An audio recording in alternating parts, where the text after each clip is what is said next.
करने की कोशिश करते आए हैं और इसी वजह से इसीलिए पार्लियामेंट घिराव ही नहीं। जब जहाँ जहाँ प्रोटेस्ट करने की जरूरत है, लोगों की बात रखने की जरूरत है, हम उसको रखते हैं। मनमानी कर रहे हैं एक के बाद एक सांसदों को, जिस तरह से देखिए गृह मंत्री संसद में आके बयान नहीं देते हैं बट न्यूज चैनल पे बात करते हैं, ठीक है ना। मोदी जी यहाँ बात नहीं करते हैं, मीडिया से बात करते हैं। क्यों आप संसद में आइए, जो विपक्ष आपसे क्वेश्चन पूछ रहा है तो आंसर दीजिए। ये हमारा नारा है क्योंकि रोजगार देने के बाद उन्होंने की थी, रोजगार दिए बिना वो गद्दी पे बैठे हैं। उन्होंने महिला सुरक्षा से लेके, रोजगार से लेके, मणिपुर से लेके, ऐसा कौन सा चीज उन्होंने किया है जो आज युवा इस तरह से पीड़ित है और वो आज संसद तक पहुंच गया है। तभी ये सारे काम होते थे जब देश गुलाम था, हमें अंग्रेजों से आजादी पाने के लिए काम करने पड़ रहे थे। पर आज लोकतंत्र, जब हम कहते हैं कि डेमोक्रेसी है, और तब ये सब हो रहा है। क्या लग रहा है इस तरीके से संसद घिराव करने से कुछ होगा? डेफिनेटली देखिए, कुछ हो या ना हो, हम ऑपोजिशन हैं और ऑपोजिशन की जिम्मेदारी है कि वो लोगों की आवाज बने। और संसद में मोदी जी ने नया पार्लियामेंट खोल दिया जहां सिर्फ उनके लोग रहते हैं, जहां लोगों की आवाज सुनी नहीं जाती है। जनता की आवाज सुनने के लिए ऑपोजिशन को रास्ते में उतरना, और हम हमेशा जनता की आवाज बनने की कोशिश करते आए हैं और इसी वजह से इसीलिए पार्लियामेंट घिराव ही नहीं। जब जहाँ जहाँ प्रोटेस्ट करने की जरूरत है, लोगों की बात रखने की जरूरत है, हम उसको रखते जाएंगे। लेकिन आप खुद एक महिला, तो आपसे पूछूंगी, मोदी जी कहते हैं सबसे ज्यादा महिलाएं सुरक्षित भाजपा राज में है, तो फिर एक बार उनको फॉरेन टूर से ज्यादा भारत की टूर करने की जरूरत है। बहुत महिला सुरक्षित है इसलिए उन्नाव कांड हुआ, बहुत महिला सुरक्षित है इसलिए मणिपुर में नंगे वुमेन्स के वीडियो वायरल हो रहे हैं। बहुत वुमेन सुरक्षित है इसलिए उनको बोले कि यूपी में जाकर देखें क्या हालत है, यह है उनका सुरक्षा। लेकिन महंगाई कहाँ है देश में? कह रहे महंगाई नहीं है। महंगाई नहीं है तो भाई अभी पेट्रोल 100 रुपए प्लस क्यों है?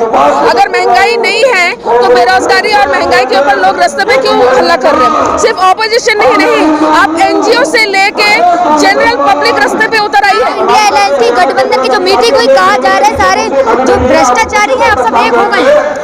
देखिए, भ्रष्टाचारी अगर एक होते तो इंडिया अलायंस ही नहीं होती। भ्रष्टाचार अलायंस में नहीं है, इसलिए भ्रष्टाचारियों के अगेंस्ट सारी इंडिया अलायंस हुई है।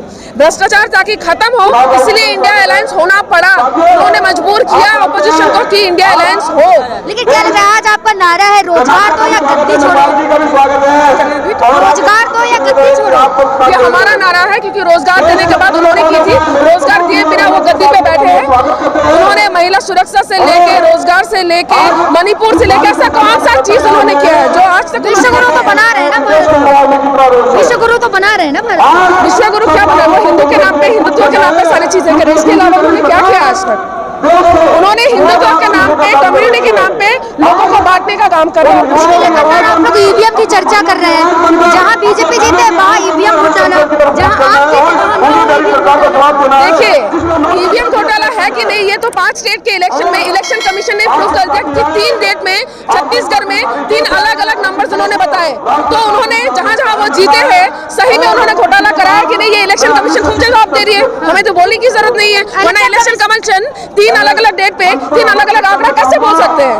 तो वो तो ये भी कह रहे हैं ना, अगर आपको लगता है घोटाला है, मशीन है कोई है, तो आप आए हमें करके दिखाएं। देखिए, ईवीएम जब तक है घोटाला होता रहेगा और बीजेपी जब से सरकार पे आई है ईवीएम घोटाला तभी से। ईवीएम लाने वाली भी तो कांग्रेस है ना। ईवीएम लाने वाले भले ही कांग्रेस है, लेकिन उसमें घोटाले किसने किया वो देखने की आपको सीबीआई ईडी के छापे तो पड़ रहे हैं ना लगातार। देखिए, ईडी जब भी कांग्रेस पार्टी का कोई भी लीडर कुछ बोलना चाहता है तभी ईडी और सीबीआई का कांग्रेस के वालों के घर पे ही पड़ता है। बीजेपी के इतने भ्रष्टाचार लोग हैं, उनके पास तो कुछ नहीं होता है कभी भी। ईडी के जो लगातार छापे पड़ रहे हैं कांग्रेस के नेताओं पे, तो कभी तो कह रहे हैं ना कि भ्रष्टाचार खुल के आ रहा है। देखिए, वो हमारी चीजों को रोकने के लिए ये चीज कर रहे हैं। कांग्रेस के लोग चीजों को, मुद्दों को जमीन पे ना लाए, उसी चीजों के लिए वो सारी चीजें बोले, वो लोगों को उठाने का काम कर रहे हैं। क्या लग रहा है मैम, आज आप संसद घिराव करने को कह रहे हैं, तो क्या लग रहा है संसद घिराव करने से कुछ होगा? देखिए, विपक्ष का काम है आवाज उठाना, जो भी गलत हो रहा है। सत्ता पक्ष में जो भी सरकार है वो अपनी मनमानी कर रही है, तो जब तक हम आवाज नहीं उठाएंगे तो कैसे हम अपना मैसेज उनको देंगे? लेकिन आप लोग एक तरफ कह रहे हैं कि रोजगार दें या गद्दी छोड़ें। बिल्कुल, देखिए, जो सरकार आई थी इसने वादे किए थे कि हर साल करोड़ों रोजगार दिया जाएगा, और आज अभी जो संसद पे अटैक हुआ रिसेंट, तो उसके पीछे जो रीजन पता चला वो पता चला कि वो युवा बेरोजगार है। और क्योंकि ये सरकार नाकाम रही तो इनकी नाकामियों के लिए ही उन्होंने संसद पे अटैक किया। तो डेफिनेटली ये रीजन है कि संसद पे क्या लग रहा है सबसे सुरक्षित अब तक संसद बताई जा रही थी कि सबसे सुरक्षित है?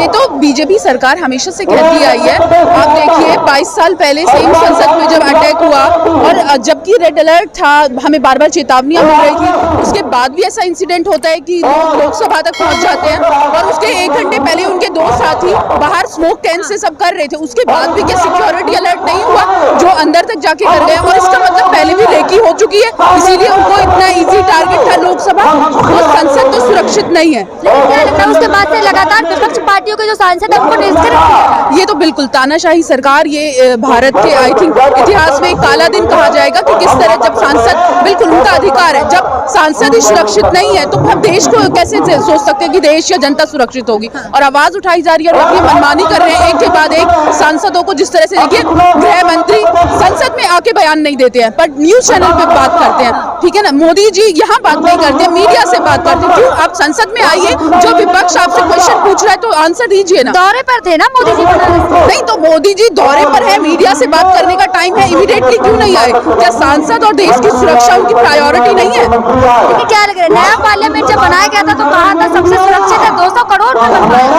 ये तो कहते रहते हैं, इतनी बड़ी सुरक्षा में चुकी कैसे? ये तो कहते रहते हैं। आप 2016 में जब पठान एयरबेस में आतंकी घुस आए तो भी यही कहा जाता था और हमने पाकिस्तान पे सारी जिम्मेदारी सौंप दी। जब पाकिस्तानी टीम आई मुआयना करने घटना स्थल का तो पता चला कि ISI का भी ऑफिसर था। 2019 में ऐसे ही पुलवामा में अटैक हो जाता है पर आज तक कोई क्वेश्चन नहीं है। भाजपा अपने एक नेता को बचाने के लिए सारे सांसदों को निलंबित किया था, वो तो हमेशा से ही ऐसी रही है ना, क्वेश्चन होता ही नहीं, हम भूल जाते हैं, वो नए नए जुमलों में हमें फंसा देते हैं। बिल्कुल इतने सारा आप पिछला रिकॉर्ड उठाएंगे तो कभी भी ये सामने नहीं आते हैं जब इनके नेताओं के ऊपर कोई भी एलिगेशन लगे हो, चाहे वो महिला उत्पीड़न से लगे हो, चाहे वो करप्शन के लगे हो, चाहे वो देश की सुरक्षा की, हमेशा साइलेंट हो जाते हैं। ये हमेशा दूसरा रास्ता पकड़ लेते हैं लोगों को डाइवर्ट। क्या लग रहा है कल इंडिया अलायंस गठबंधन की मीटिंग ममता बनर्जी का मल्लिकार्जुन खड़गे को नहीं अच्छा है, ये ओपिनियन उन्होंने दिया, जो भी मोस्ट एलिजिबल पर्सन होंगे और खड़गे जी सीनियर है। पार्लियामेंट में तो नारे लग रहे हैं तीसरी बार मोदी सरकार, वो काम है उनका, लगाते रहे। वो आजकल ना क्या होता है, शोकेस चल रही है, बीजेपी सरकार का एक तरीका है बहुत अच्छा कि वो काम नहीं करती है और वो जो कहलवाना चाहती है उसको इतना शोकेस करती है, उसको इतना प्रमोट करती है कि लोग बाकी सब भूल के वो कर लेते हैं। तो उनको कहने दीजिए, पर जनता दिखाएगी। साल में ऐसे प्रधानमंत्री 9 साल में एक भी छुट्टी नहीं ली, देखिए 9 साल में छुट्टी ना ली हो, 18 घंटे काम करे हो, उससे फर्क नहीं पड़ता।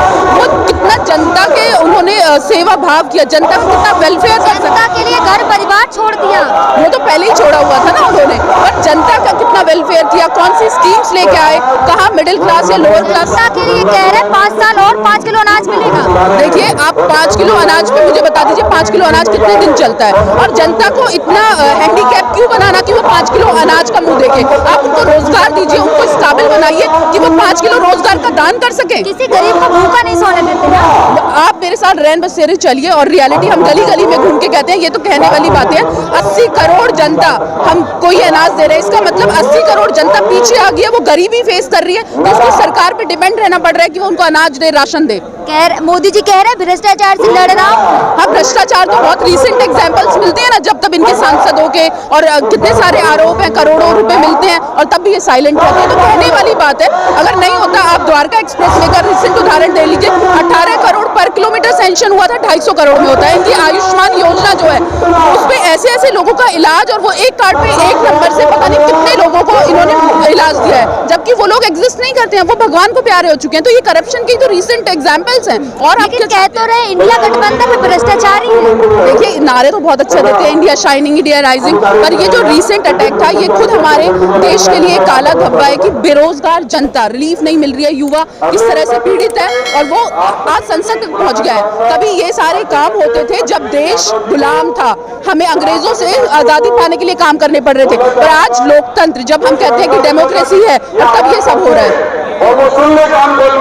तो देखा आपने यहाँ के लोग जिनकी क्या राय है, लगातार क्या कहना है युवाओं को, लगातार ऐसी वीडियो को लाइक करें, सब्सक्राइब करें, वीडियो ज्यादा